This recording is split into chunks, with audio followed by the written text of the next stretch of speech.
कुछ मोती कुछ सीप में प्रस्तुत है यशपाल की कहानी दुख का अधिकार। प्रवाचक हैं अमित सोनी।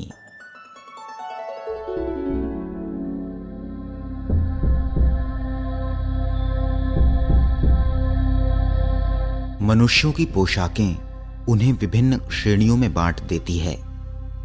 प्रायः पोशाक ही समाज में मनुष्य का अधिकार और उसका दर्जा निश्चित करती है। वो हमारे लिए अनेक बंद दरवाजे खोल देती है, परंतु कभी ऐसी भी परिस्थिति आ जाती है कि हम जरा नीचे झुककर समाज की निचली श्रेणियों की अनुभूति को समझना चाहते हैं। उस समय यह पोशाक ही बंधन और अड़चन बन जाती है। जैसे वायु की लहरें कटी हुई पतंग को सहसा भूमि पर नहीं गिर जाने देती, उसी तरह खास परिस्थितियों में हमारी पोशाक हमें झुक सकने से रोके रहती है।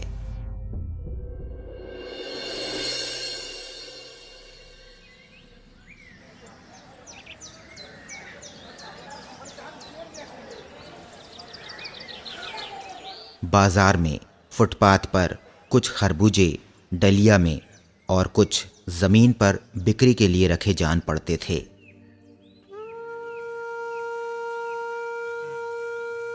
खरबूजों के समीप एक अधेड़ उम्र की औरत बैठी रो रही थी। खरबूजे बिक्री के लिए थे, परंतु उन्हें खरीदने के लिए कोई कैसे आगे बढ़ता। खरबूजों को बेचने वाली तो कपड़े से मुंह छिपाए सिर को घुटनों पर रखे फफक फफक कर रो रही थी। पड़ोस की दुकानों के तख्तों पर बैठे या बाजार में खड़े लोग घृणा से उसी स्त्री के संबंध में बात कर रहे थे।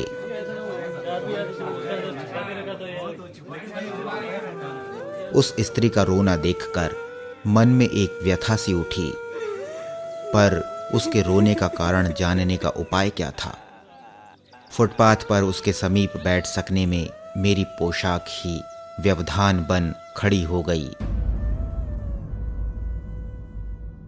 एक आदमी ने घृणा से एक तरफ थूकते हुए कहा, क्या जमाना है, जवान लड़के को मरे पूरा दिन नहीं बीता और ये बेहया दुकान लगा के बैठी है। दूसरे साहब अपनी दाढ़ी खुजाते हुए कह रहे थे, अरे जैसी नीयत होती है अल्लाह भी वैसी ही बरकत देता है। सामने के फुटपाथ पर खड़े एक आदमी ने दिया सलाई की तीली से कान खुजाते हुए कहा, अरे इन लोगों का क्या है, ये कमीने लोग रोटी के टुकड़ों पर जान देते हैं। इनके लिए बेटा बेटी खसम लुगाई धर्म ईमान सब रोटी का टुकड़ा है। परचून की दुकान पर बैठे लाला जी ने कहा, अरे भाई उनके लिए मरे जिए का कोई मतलब ना हो, पर दूसरे के धर्म ईमान का तो ख्याल करना चाहिए। जवान बेटे के मरने पर 13 दिन का सूतक होता है और वो यहाँ सड़क पर बाजार में आकर खरबूजे बेचने बैठ गई है। 1000 आदमी आते जाते हैं, कोई क्या जानता है कि इसके घर में सूतक है। कोई इसके खरबूजे खा ले तो उसका ईमान धर्म कैसे रहेगा, क्या अंधेर है। पास पड़ोस की दुकानों से पूछने पर पता लगा उसका 23 बरस का जवान लड़का था। घर में उसकी बहू और पोता पोती हैं। लड़का शहर के पास 1.5 बीघा भर जमीन में कछियारी करके परिवार का निर्वाह करता था। खरबूजों की डलिया बाजार में पहुंचाकर कभी लड़का स्वयं सौदे के पास बैठ जाता, कभी मां बैठ जाती।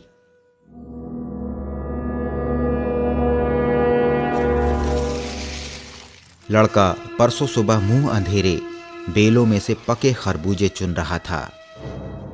गीली मेड़ की तरावट में विश्राम करते हुए एक सांप पर लड़के का पैर पड़ गया।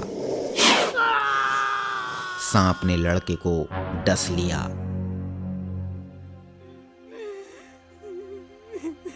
लड़के की बुढ़िया माँ बावली होकर ओझा को बुला लाई। झाड़ना फूकना हुआ नागदेव की पूजा हुई। पूजा के लिए दान दक्षिणा चाहिए। घर में जो कुछ आटा और अनाज था दान दक्षिणा में उठ गया।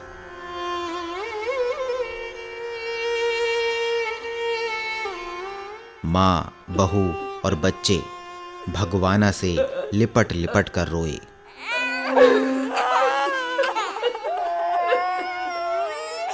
पर भगवाना जो एक दफे चुप हुआ तो फिर ना बोला। सर्प के विष से उसका सब बदन काला पड़ गया था। जिंदा आदमी नंगा भी रह सकता है, परंतु मुर्दों को नंगा कैसे विदा किया जाए? उसके लिए तो बजाज की दुकान से नया कपड़ा लाना ही होगा, चाहे उसके लिए माँ के हाथों के छन्नी ककना ही क्यों ना बिक जाएं। भगवाना परलोक चला गया। घर में जो कुछ चूनी भूसी थी सो उसे विदा करने में चली गई। बाप नहीं रहा तो क्या, लड़के सुबह उठते ही भूख से बिलबिलाने लगे। दादी ने उन्हें खाने के लिए खरबूजे दे दिए, लेकिन बहू को क्या देती? बहू का बदन बुखार से तवे की तरह तप रहा था। अब बेटे के बिना बुढ़िया को दुअन्नी चवन्नी भी कौन उधार देता? बुढ़िया रोते रोते और आंखें पोंछते पोंछते भगवाना के बटोरे हुए खरबूजे डलिया में समेटकर बाजार की ओर चली। और चारा भी क्या था? बुढ़िया खरबूजे बेचने का साहस करके आई थी, परंतु सिर पर चादर लपेटे, सिर को घुटनों पर टिकाए हुए फफक फफक कर रो रही थी। कल जिसका बेटा चल बसा, आज वह बाजार में सौदा बेचने चली है। हाय रे पत्थर दिल।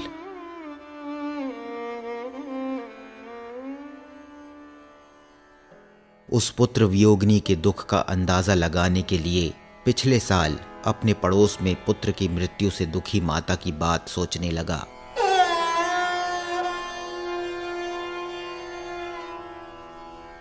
वो संभ्रांत महिला पुत्र की मृत्यु के बाद 2.5 मास तक पलंग से उठ ना सकी थी। उन्हें 15-15 मिनट बाद पुत्र वियोग से मूर्छा आ जाती थी, और मूर्छा ना आने की अवस्था में आंखों से आंसू ना रुक सकते थे। 2-2 डॉक्टर हरदम सिरहाने बैठे रहते थे। हरदम सिर पर बर्फ रखी जाती थी। शहर भर के लोगों के मन उस पुत्र शोक से द्रवित हो उठे थे। जब मन को सूझ का रास्ता नहीं मिलता तो बेचैनी से कदम तेज हो जाते हैं। उसी हालत में नाक ऊपर उठाए राह चलतों से ठोकरें खाता मैं चला जा रहा था। सोच रहा था, शोक करने, गम मनाने के लिए भी सहूलियत चाहिए, और दुखी होने का भी एक अधिकार होता है।